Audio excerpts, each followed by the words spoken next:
Philippe Ballard est notre invité, député Rassemblement National de l'Oise, porte-parole de votre parti, le RN. Est-ce que le Rassemblement National va voter la motion de censure, la censure et faire tomber le gouvernement ? Je pense que vous avez écouté Marine Le Pen, Jordan Bardella, ces derniers jours. Rien n'est exclu, effectivement.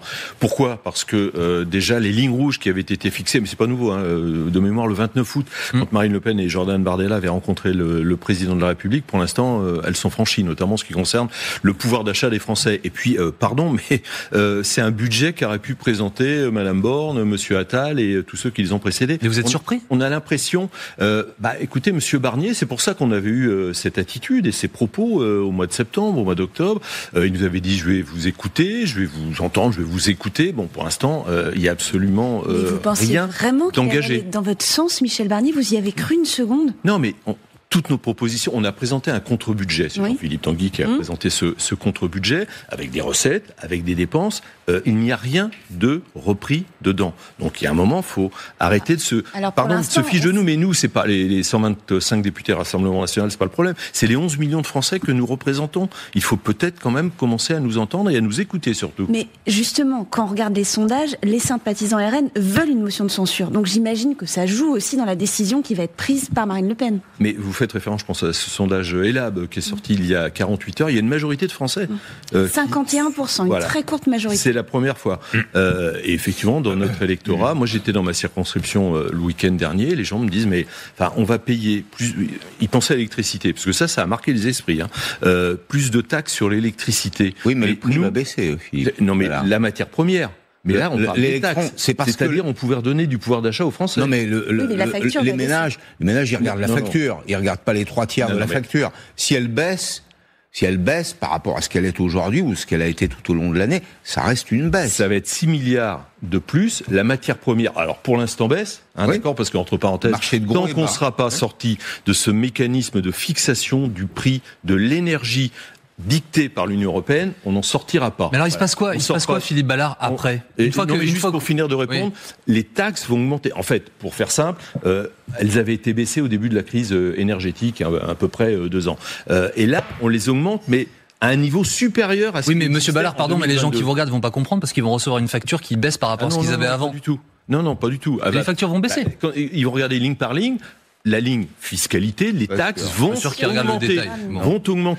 La matière première, mais pour l'instant, attendez, qu'est-ce qui vous garantit que le prix de la matière première électrique, l'électricité ne va pas remonter ? Rien, mais ça sont des spéculations, ce ne sont pas des faits. Ça sont des spéculations. On pourrait redonner du pouvoir d'achat. Non, mais restons sur les faits. Une fois que vous faites tomber Michel Barnier, derrière, il faut quoi ? Michel Barnier à nouveau avec un autre gouvernement ?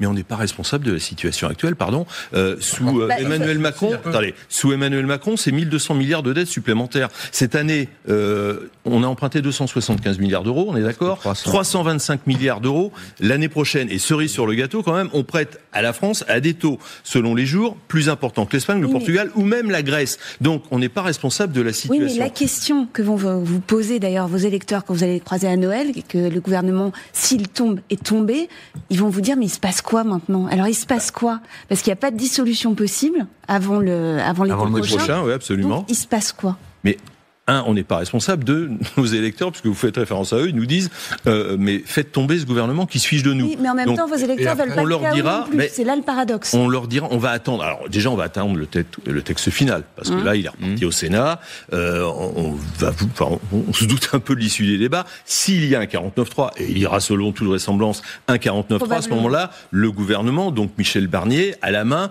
et il peut réincorporer dans le budget des éléments selon sa bonne volonté. Est-ce qu'il reprendra des éléments qui appartiennent, qui sont nos lignes rouges, qui sont les réformes structurelles ? Il n'y a rien. Alors, attendez, il n'y a aucune réforme structurelle dans une question actuelle. Mais juste, c'est bien sûr. Il y a une situation de tension. Vous êtes d'accord, les finances publiques sont déséquilibrées. On est face à une crise. Moi, je voudrais savoir qui doit faire des efforts.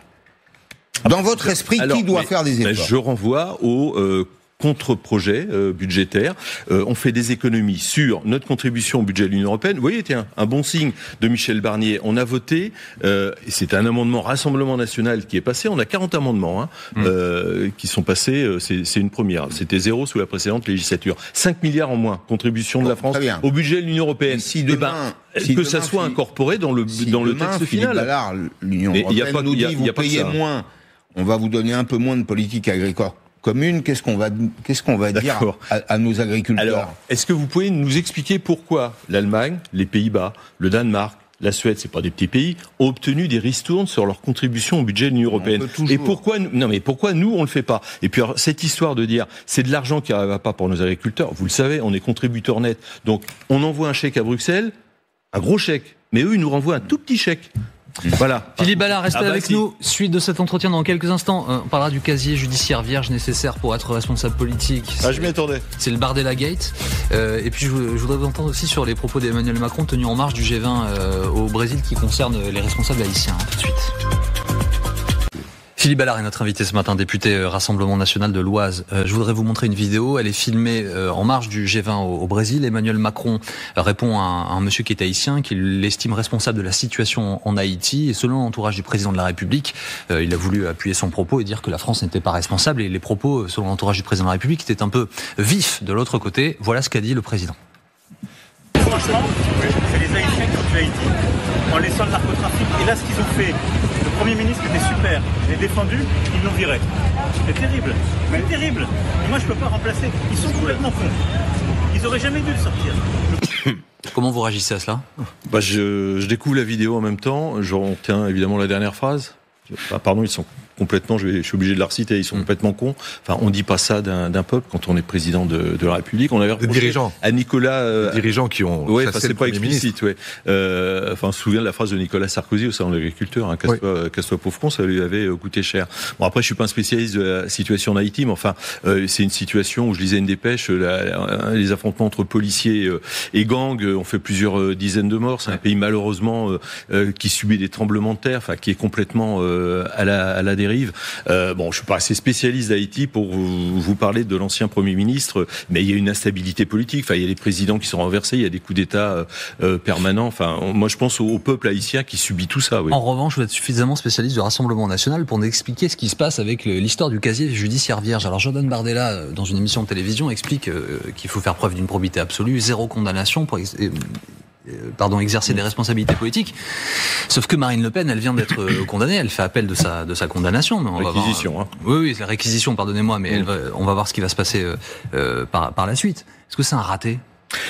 Mais non, mais Jordan Bardella, Marine Le Pen, ils s'en sont expliqués. Jordan Bardella s'en est expliqué, Marine Le Pen aussi. Bon, Marine Le Pen, sur RTL, cette semaine, elle a dit « j'attends la relaxe ». Et je pense que quand on voit le dossier, ça sera la relaxe. Après... Et si elle est condamnée ? Oui, le numéro 3.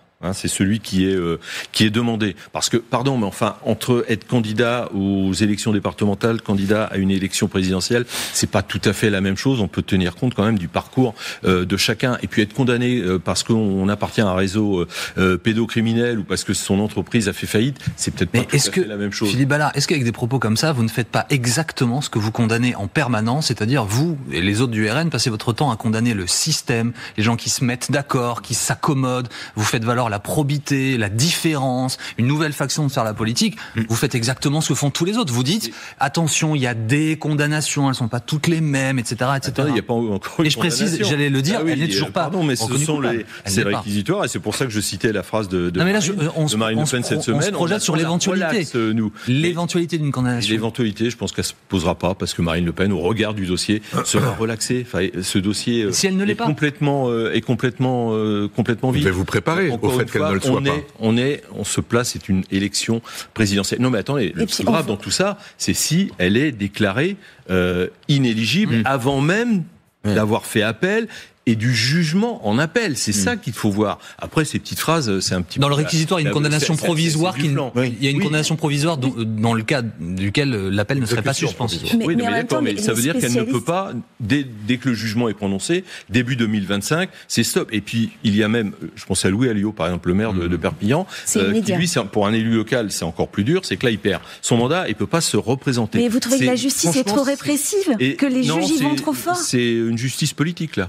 Pas Marine Le Pen l'a dit. Mais c'est une loi qui date de 2019 qui s'est appliquée à d'autres. La chaîne de dépendance. Il y a il y a eu un jugement politique pour tuer Marine Le Pen. Il n'y a pas de pour jugement. Accessoirement tuer. Non. Le réquisitoire. Et si le réquisitoire allait jusqu'au bout, c'est fait, clairement. Le parquet, et le Rassemblement. Il défend la société. Oui, enfin, il est la voix. Vous êtes d'accord? Non, mais il est la voix du ministère. Un dernier mot, Monsieur Ballard. La Cour pénale internationale émet un mandat d'arrêt contre Benjamin Netanyahou. Il doit donc être interpellé s'il se présente sur le sol d'un des signataires. Est-ce que s'il vient en France, il faut arrêter le Premier ministre israélien? Mais moi, je regardais parce qu'il y a 3 personnes. Hein. Oui. Monsieur Netanyahou, Monsieur Yoav Gallant et Monsieur Dave, qui est le patron de la branche armée du Hamas. Ouais, qui est peut-être mort. Mais je regardais parce que vous affichez les 3 photos tout à l'heure sur LCI. Enfin, il y en a un, c'est juste peut-être mort, mais le chef un des responsables d'un mouvement terroriste. Je veux dire, moi, je suis pas le porte-parole de Monsieur Netanyahou du gouvernement. Est-ce qu'il faut l'arrêter s'il vient en France? C'est juste, Israël, c'est le premier rempart face aux islamistes. Voilà, c'est ça la réalité. Et le Hamas est un mouvement, comme le Hezbollah d'ailleurs, c'est un mouvement terroriste. Donc, Monsieur Ballard, je pense qu'il y a une disproportion, mais totale. J'entends ce que vous dites. Vous prétendez à l'exercice du pouvoir. Si demain le RN exerce le pouvoir, Monsieur Netanyahou est toujours visé par un mandat d'arrêt. Madame Le Pen le reçoit en France. Est-ce que vous le faites arrêter? Comme Monsieur Orban, en vertu du droit international. Pas l'accueillir sans l'arrêter. Eh ben, Marine Le Pen ira peut-être voir Monsieur Netanyahou en Israël. Ça sera peut-être plus simple. Donc vous estimez qu'il ne faut pas l'arrêter s'il vient en France? Mais ça serait ubuesque. Je pense que ça serait délirant. Enfin, c'est-à-dire que je comprends pas. Il y a une décision de justice internationale. On pense ce qu'on veut de la décision de la politique de Monsieur Netanyahou. Encore une fois, c'est le premier rempart pour lutter contre l'islamisme. Donc, enfin. Vous vous rendez compte dans quel système on rentre? Donc, c'est-à-dire qu'on arrête quelqu'un de la CPI encore une fois, en fonction de. Mais vous avez lu la décision. Pourquoi? Parce qu'il se livrerait à un génocide à Gaza. Alors. Non. La vie d'un enfant, la vie d'une femme palestinienne, ça vaut la vie d'un enfant ou d'une femme israélienne, dont acte. Mais le problème, c'est que c'est un combat qui est mené contre un mouvement terroriste. Dans quelques instants, l'info en plus. Merci Philippe Ballard. Merci beaucoup. Bonne journée. Bon week-end.